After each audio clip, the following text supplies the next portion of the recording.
Olá, queridos, a paz do Senhor Jesus, que Deus te abençoe poderosamente, abençoe você, sua casa, seu ministério, sua vida. E nós estamos aqui no nosso segundo vídeo, nossa segunda aula do discipulado, Fundamentos da Fé Cristã 1. E a nossa segunda lição, Fundamentos da Fé Cristã 1, a nossa segunda lição é o discípulo e o batismo em água.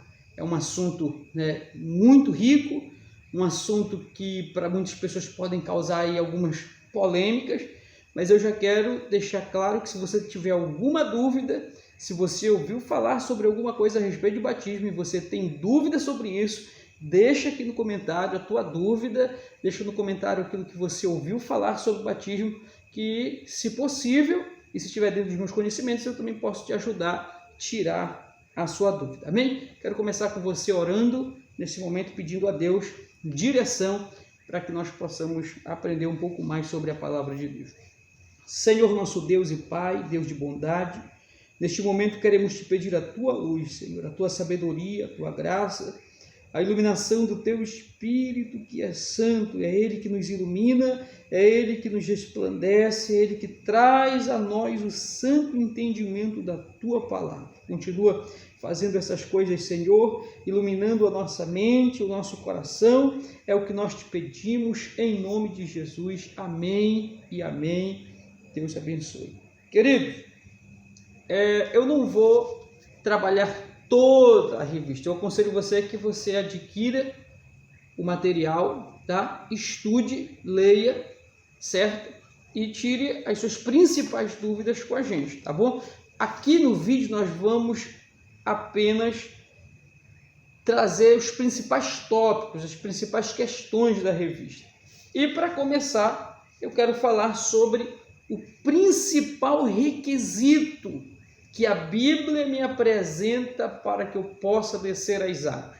Bem, a Bíblia, é claro, nos apresenta requisitos para que eu possa descer as águas. Agora, é claro, tem igrejas que acrescentam alguns requisitos. Eu já quero deixar aqui bem claro um conselho para você que está assistindo esse vídeo e que talvez a sua denominação, a sua comunidade, a sua igreja, onde você serve ao Senhor, acrescenta mais alguma coisa dessas que eu vou lhe falar aqui que a Bíblia nos dá, tá? O que você tem que fazer? Obedeça à liderança da comunidade onde você serve, tá bom? Se você pretende continuar servindo a Deus aí onde você está, então obedeça às ordenanças congregacionais da comunidade que você serve, tá bom? Aí tem uma cultura, tem um costume, aí tem regra. Então, se você pretende continuar congregando essa comunidade, o meu conselho a você é que você obedeça e se submeta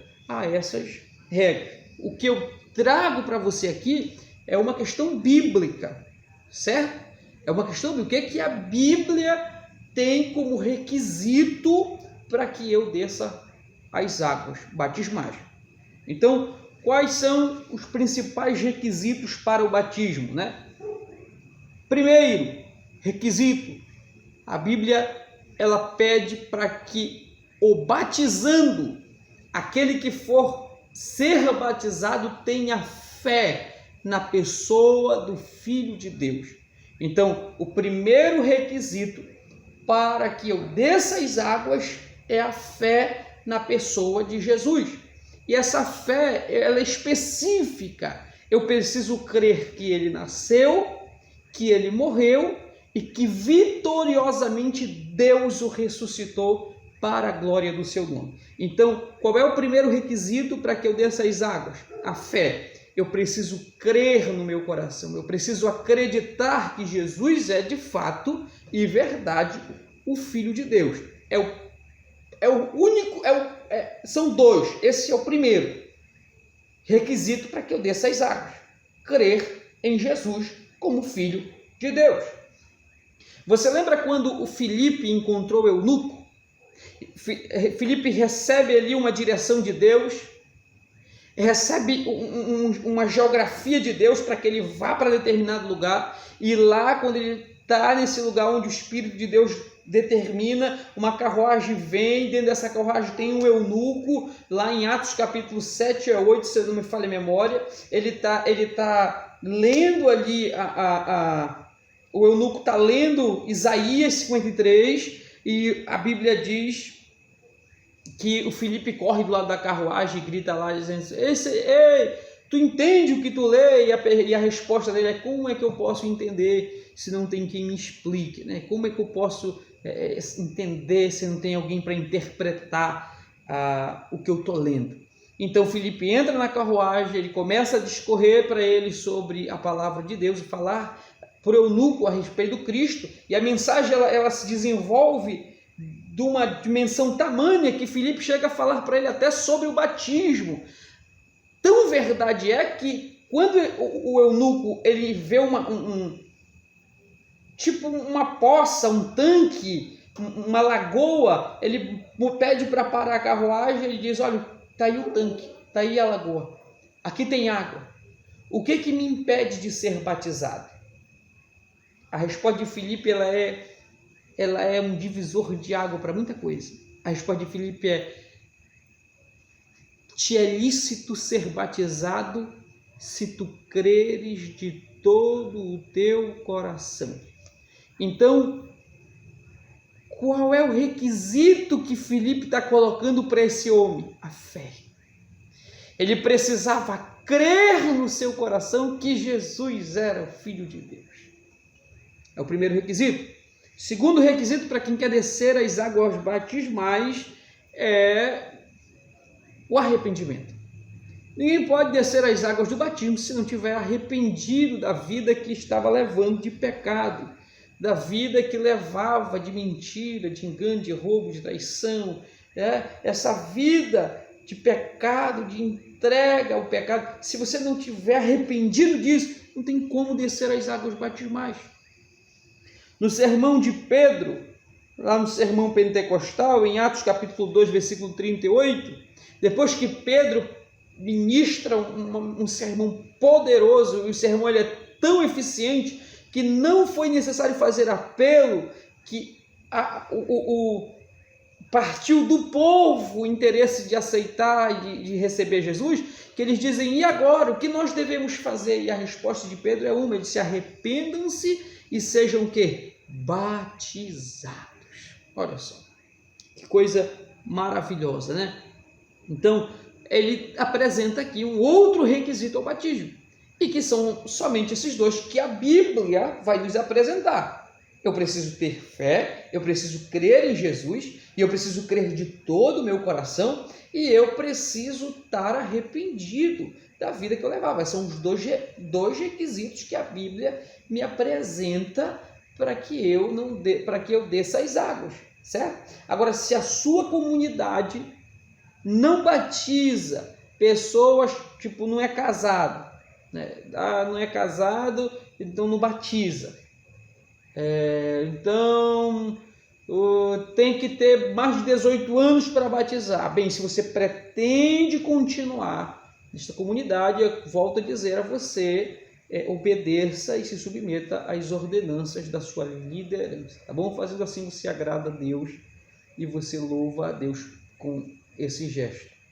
Mas o que a Bíblia pede a nós é arrependimento e fé. Só isso aqui. Não tem outra coisa. Isso aqui é bíblico, isso aqui é Bíblia. Isso aqui é aquele leite que Pedro diz que é sem mistura. Não tem religião, não tem teologia, tem nada. Isso aqui é Bíblia. Fé e arrependimento. Se você se arrependeu e se você creu, você é lícito, você está habilitado a descer as águas batismais, certo? Também tem um outro tópico, né? Um subtópico, na letra B: o que é o batismo? O que é o batismo? Para nossa melhor compreensão, decidimos dividir o batismo em 4 tempos. Isso aqui é muito importante. Pega um papel, pega uma caneta agora, tá? E anota essa informação aqui. Adquire essa revista para que você possa absorver essas informações. Isso aqui é tremendo. Então, pega um papel, pega uma caneta e anota essas informações que eu vou lhe dar aqui. Primeiro, então, o batismo, para nós entendermos o que é o batismo hoje. O que é o batismo hoje? Porque existiu o batismo no Antigo Testamento, existiu o batismo de João, existiu o batismo no tempo da igreja, lá do primeiro século, e existiu o batismo hoje. Então, cada tempo, o batismo ele vem tendo um significado. O sentido espiritual do batismo, da igreja do primeiro século, para essa, é o mesmo. Mas o significado, ele muda. Então, pega um papel, uma caneta, para que você possa absorver essa informação. Primeiro, vamos lá, o batismo no Antigo Testamento. Talvez você esteja estarrecido, como fiquei quando soube sobre o batismo no Antigo Testamento. Sim, os mestres judeus tinham uma crença. A passagem do povo hebreu pelo Mar Vermelho foi um batismo em massa. Após o cativeiro babilônico, os prosélitos, gentios que se convertiam para o judaísmo, eram batizados por imersão, simbolizando a passagem destes pelo Mar Vermelho. Por isso Paulo faz tal exclamação em 1 Coríntios, capítulo 10, versículo de número 1 e 2. Eu quero ler esta informação com você. 1 Coríntios, capítulo 10, versículo 1 e 2. Essa exclamação de Paulo é fundamentada nessa crença, né, do judaísmo, desse batismo em massa. Vou já explicar isso daqui. Olha aí, 1 Coríntios 10, 1 e 2. Ora, irmãos, não quero que ignoreis que nossos pais estiveram todos sob a nuvem e todos passaram pelo mar, tendo sido todos batizados, assim na nuvem como no mar, com respeito a Moisés. Amém. Então, dentro do judaísmo, dos mestres daquele tempo, existia essa crença, essa teologia, essa doutrina de que um gentil que queria se tornar um judeu, né, que nós chamamos de prosélito, é um gentil que se converte ao judaísmo. Para ele se converter ao judaísmo, ele precisava passar por um ritual de iniciação. E esse ritual de iniciação era o batismo por imersão. Por quê? Porque ele se batizando, ele simbolicamente fazia parte do quê? Daquela travessia no Rio Jordão. Então pega essa informação aqui. Então, todo judeu que depois lá do cativeiro, todo judeu que passava, todo gentil que queria se converter ao judaísmo, ele precisava se batizar. E nós chamamos esse batismo de iniciação.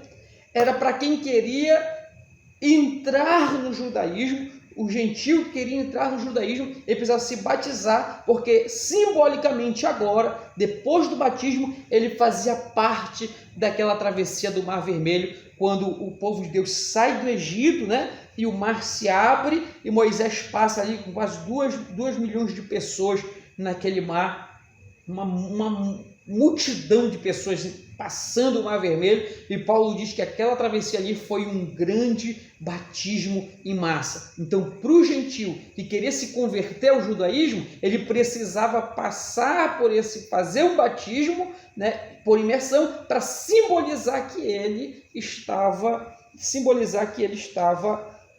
tendo parte naquela travessia do Mar Vermelho. Também tem o batismo no tempo de João. O batismo no tempo de João já chama de batismo de reconciliação. Por quê? Porque o batismo de João é um batismo que vem especificamente aos judeus. Judeus que se tornaram gentios por causa do pecado, que se afastaram de Deus por causa do pecado. Agora, João vem apresentando um batismo de reconciliação, de aproximação. Então, o batismo de João é um batismo de reconciliação. É por isso que ele fala sobre o batismo de arrependimento. Era para judeus que tinham pecado, judeus que tinham se afastado de Deus por causa do pecado. Agora João vem pregar e dizer, olha, vocês que desejam se arrepender, se reconciliar, venham aqui e se batizem, né? Desçam as águas. Então o batismo de João é um batismo de reconciliação, é um batismo específico. Tinha gentios que se batizavam? Tinha romanos? Tinham. Mas ele era direcionado, ele era específico para os judeus que tinham se afastado de Deus por causa dos pecados. Então o batismo de João é um batismo de reconciliação. E o batismo da igreja do primeiro século, chamamos de batismo da igreja, né? O batismo da igreja, nós chamamos de batismo de adoção. Você pode dar glória a Deus por isso? Batismo de adoção. Por quê?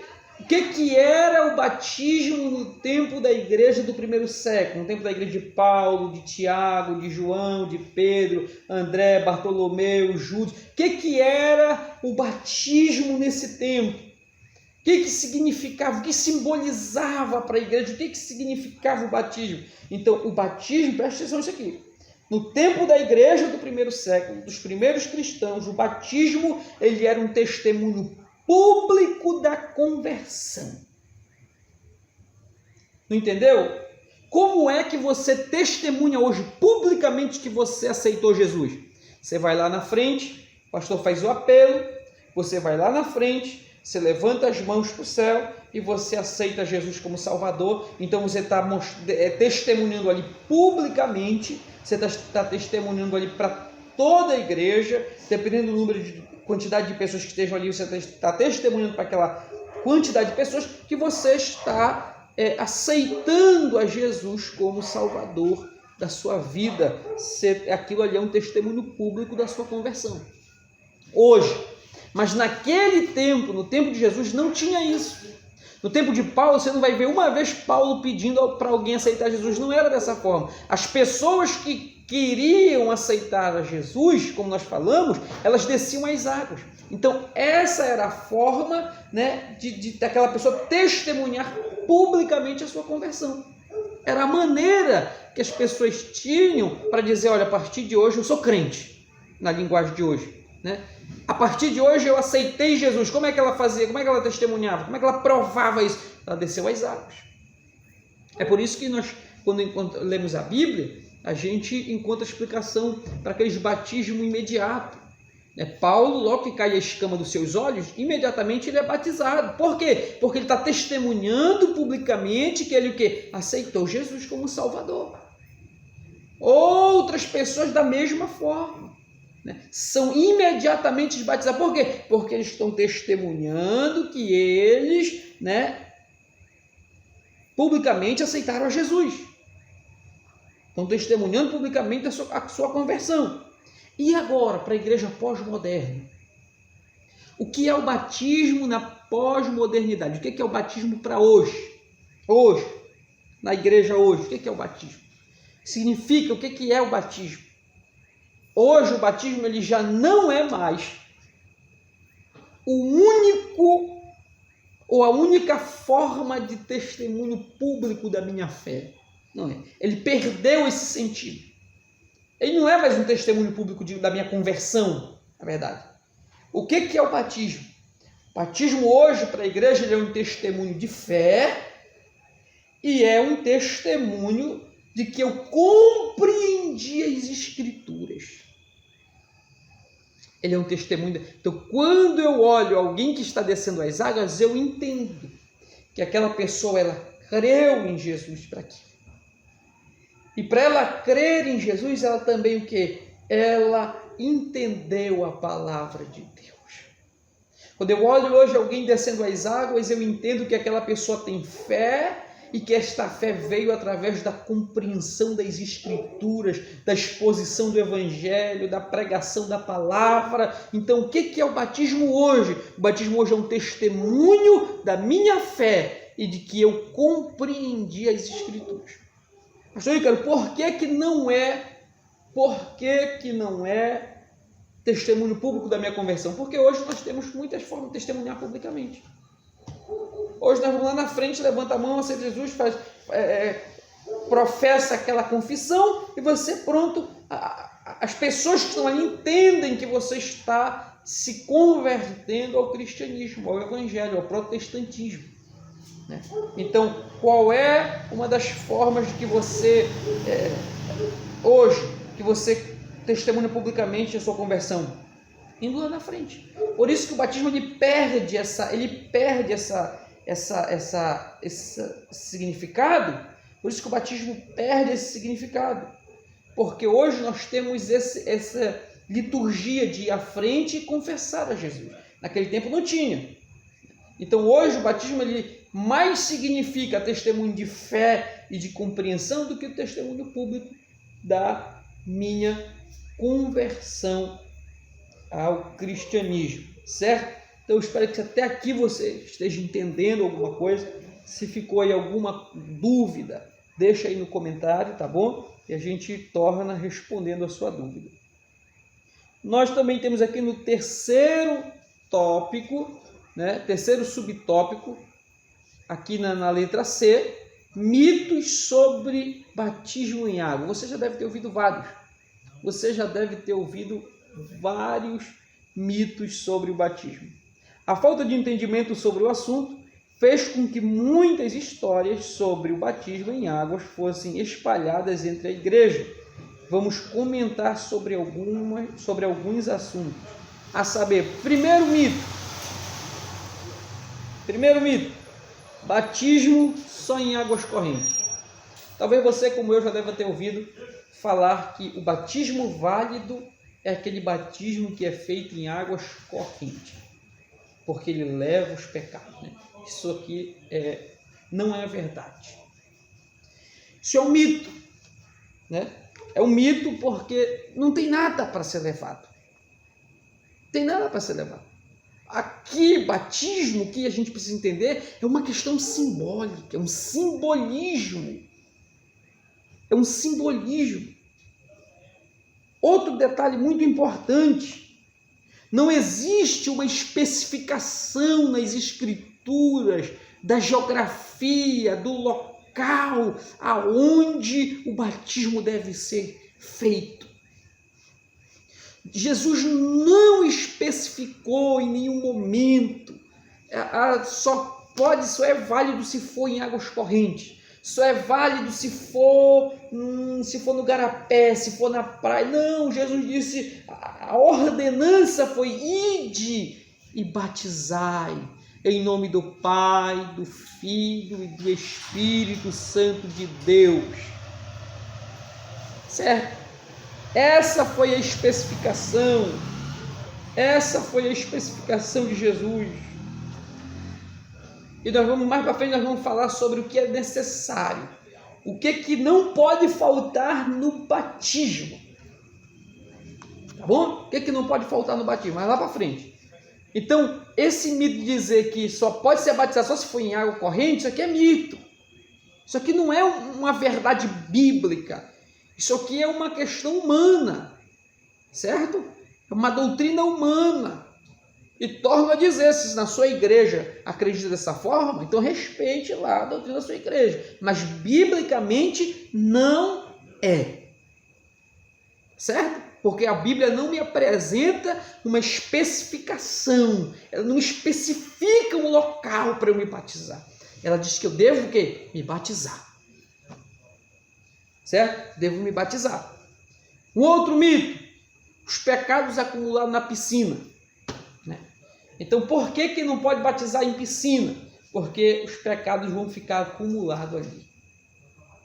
Vão ficar lá. Imagina aí, 30 pessoas vão descer as águas. Eu não penso nem no primeiro, eu penso no 30º. Que ele vai sair de lá com o dele e com mais 29 velha criatura pendurada nele. Porque 29 pessoas mergulharam ali. Meu irmão, isso aqui é simbólico. Não fica nada na água. Não fica nada na água.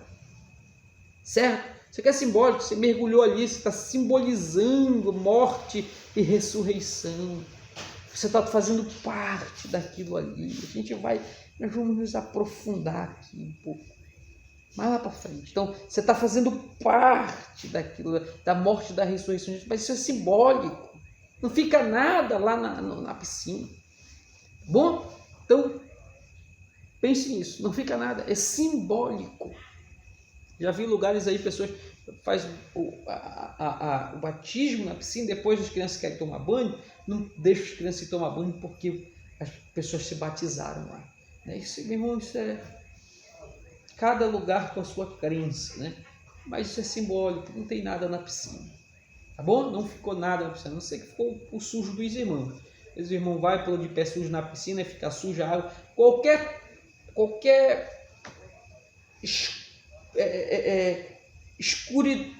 qualquer sujeira na água não é pecado, tá? É o sujo às vezes do pé do irmão, da irmã que entrou lá com os pés sujos, mas não é pecado que fica lá na piscina. Um outro mito que nós devemos ressaltar, e é muito importante, que é o mito do ser glorificado, tá bom, meu querido? A pessoa tem novo convertido que entra, vai se batizar, ele pensa que quando ele descer as águas, agora pronto, ele vai sair de lá sem pensamentos maldosos, ele vai sair de lá outra pessoa, ele vai sair de lá agora, ele vai sair sem desejo algum de pecar, e quando é na outra semana ele está com aqueles mesmos desejos, aquele mesmo vontade de pecar, aí ele entra em crise espiritual. Por quê? Porque talvez no seu discipulado ninguém disse para ele que o mesmo João que desce as águas é o mesmo que sobe. Talvez ninguém contou para ele essa realidade de que a mesma Maria que desceu é a mesma Maria que vai o quê? Subir com os mesmos desejos, as mesmas paixões, os mesmos pensamentos, as mesmas vontades. Ninguém desce as águas humanas e sobe anjo.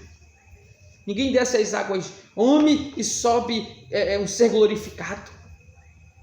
Nós descemos com os desejos e subimos com os mesmos desejos. Certo? Só que a palavra de Deus ela tem um conselho para nós. O pecado ele não pode ser intencional, mas se caso acontecer, 1 João capítulo 2, te lembra que tu tens um advogado, que esse advogado ele está pronto para advogar a minha e a tua causa. Ele não é um advogado de acusação, ele é um advogado de defesa. Amém, meu irmão? E esse advogado é Jesus. Quarto mito sobre o batismo. É a natureza morta. Eu gosto dessa frase aqui de Martinho Lutero, que diz assim: pensei que o velho homem tinha morrido nas águas do batismo, mas descobri que o infeliz sabia nadar. Agora tenho que matá-lo todos os dias. E dando esse estudo na nossa classe da escola bíblica, pela manhã, os nossos irmãos disseram: pastor, eu acredito que o meu fazia natação. É bom de nadar o caboclo. Não morreu afogado. Ele veio pendurado no meu cangote. Por quê? Porque o mesmo João que mergulha é o mesmo que levanta. Amém, queridos? Isso é que a gente deve ter em mente, essas informações, tá? Esses são mitos, essa questão de agora eu vou ser outra pessoa. Mas isso é mito, tá bom? Essa que eu acabei de dizer para vocês são mitos. Nós temos aqui também, existem pelo menos 3 formas de batismo que nós precisamos saber. 3 formas de batismo que nós precisamos saber. Existem os batismos por aspersão, batismo por efusão e batismo por imersão. Qual é o batismo por aspersão? Você precisa entender que as igrejas as mais tradicionais, que comumente usam essas formas de batismo são as igrejas católicas, as igrejas luteranas, anglicanas, presbiterianas, as igrejas congregacionalistas, né, metodistas. Normalmente são eles que usam essa metodologia de batismo, que é o batismo por aspersão. Então, como é que funciona o batismo por aspersão? Ele pega uma quantidade de água, né, e ele chuvisca nas pessoas assim uma quantidade de água. Então, esse tipo de batismo por aspersão, ele não exige neste dia uma grande porção de água. Apenas uma pequena porção é suficiente para se realizar batismo por aspersão, certo? Mas e aí, pastor? É de Deus, não é de Deus? Deus aceita, Deus não aceita? Calma lá, nós vamos já chegar. Batismo por efusão. Qual é a diferença do batismo por efusão para o batismo por aspersão? O batismo por efusão, ele é um pouco diferente. Enquanto que o batismo por aspersão, você borrifa a água, o batismo por efusão é você pega uma determinada quantidade de água num copo, numa bacia, alguma coisa, e você derrama sobre o batizando. Esse é o batismo por efusão, que também não exige grande quantidade de água, correto? Igrejas batistas, presbiterianas são igrejas que comumente utilizam esse meio e essa forma de batizar. Existe também o batismo por imersão, que é o batismo que é aceito na maioria das igrejas pentecostais e igrejas neopentecostais. Então é mais comum você ver nas igrejas o batismo por imersão, certo? É mais comum, escute aqui, você vê nas igrejas o batismo por imersão. No tempo de Jesus, né, muitas pessoas eram batizadas também no batismo por imersão. Isso não quer dizer, meus irmãos, que as outras práticas de batismo, como aspersão ou efusão, sejam inválidas. Não é isso que valida o teu batismo. O que valida o teu batismo é a tua fé e o teu arrependimento. A água ali, ela é um elemento, ela é simbólica. Você está entendendo? É um simbolismo. Se você crê que se um pastor, um ministro vier e derramar sobre a sua cabeça uma água, e você tem fé suficiente para crer que naquele ato você está morrendo para o mundo e nascendo para Cristo, quem sou eu para invalidar uma situação dessa? Então nós não temos como invalidar isso. 4 coisas são necessárias para o batismo. 4 coisas. Isso aqui não pode faltar. Essas 4 coisas não podem faltar. Primeiro, o que é que não pode faltar? Não pode faltar o batizando. Batizando. Não pode faltar. Segunda coisa que não pode faltar, o ministro, que é o que vai batizar a pessoa que quer ser batizada. O ministro não pode faltar, né? O batizando, o ministro. As outras 2 coisas também são fundamentais. Água. E meu querido, o que não pode faltar? Água. Se é por efusão, por aspersão, se é por imersão, tem que ser usado o quê? Água. Dá para ser vinagre. Certo? Água. Água. Porque o que vai validar o teu batismo? A tua fé. Você crê que valeu isso? Você crê que nesse ato que ele aspergiu sobre você a água, você crê que isso aí fez com que você nascesse de novo? Meu irmão, se tu creu, eu não posso descrer, eu não tenho essa autoridade. Você crê que só derramando um pouco de água na tua cabeça, você crê que você está nascendo de novo? Então pronto. Não vamos nos embaraçar, meus irmãos.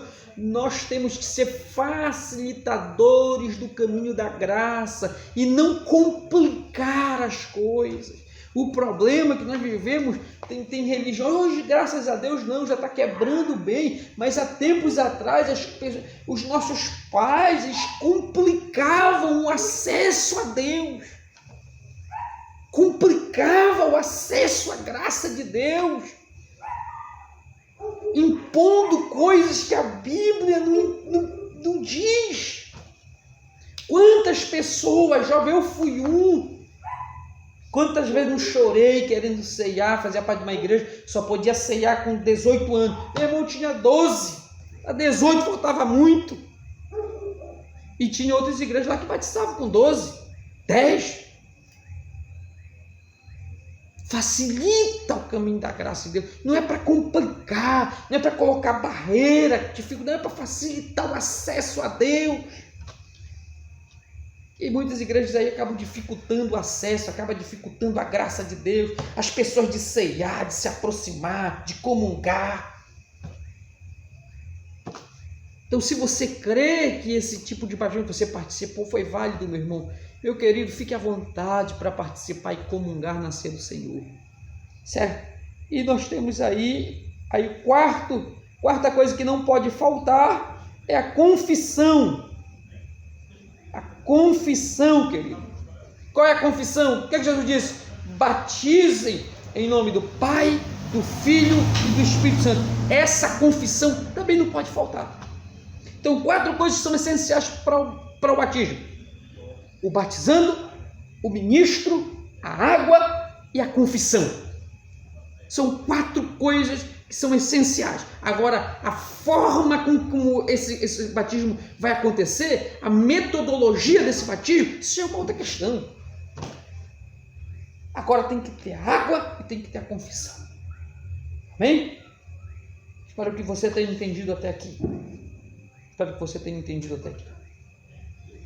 Terceiro tópico que vai falar sobre o batismo em alguns segmentos cristãos. Então nós temos aqui o batismo na Igreja Católica, nós temos o batismo na Igreja Presbiteriana do Brasil e nós temos o batismo nas Assembleias de Deus. Tanto a Igreja Católica quanto a Igreja Presbiteriana, sobre o batismo, tem algumas coisas em comum. Uma dessas coisas em comum é o batismo de crianças. Algumas igrejas presbiterianas, elas batizam crianças, certo? A Igreja Católica, ela também batiza crianças. As Assembleias de Deus e as igrejas neopentecostais e as igrejas pentecostais no Brasil, elas não têm o hábito de batizar crianças. Nós simplesmente apresentamos, Nós apresentamos as crianças nos nossos cultos, nas nossas reuniões, aconselhamos os pais para que eles possam conduzir os seus filhos no melhor caminho, mas o batismo, nós vamos explicar isso aqui agora, porque é que nós não batizamos crianças. O batismo infantil, está na página 16, diz assim: o batismo infantil, não aceitamos e nem praticamos o batismo de crianças, por não haverem registro de crianças que foram batizadas nas Escrituras.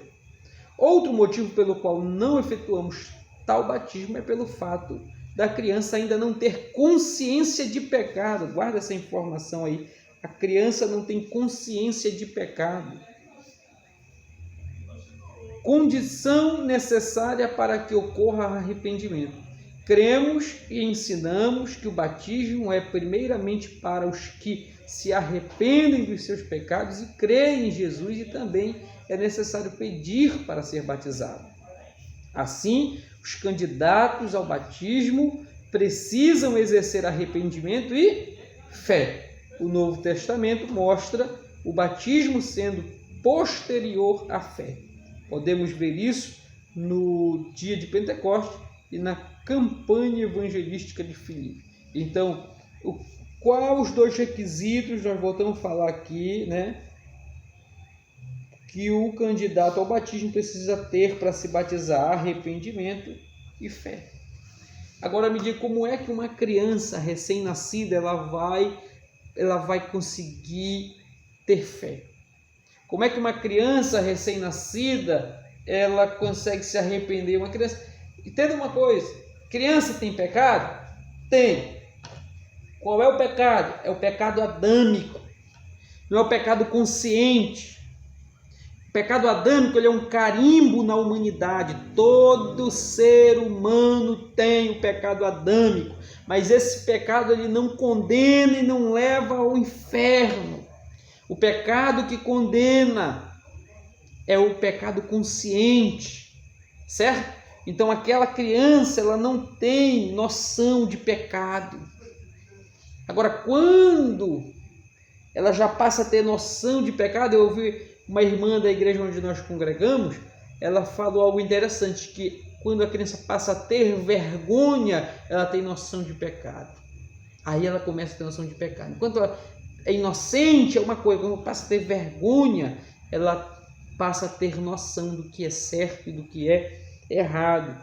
Então, por que nós não batizamos crianças? Porque, primeiro, não tem como se arrepender. Vai se arrepender do quê? Segundo, como é que exerce fé uma criança recém-nascida, de meses, de um ano? Não tem como.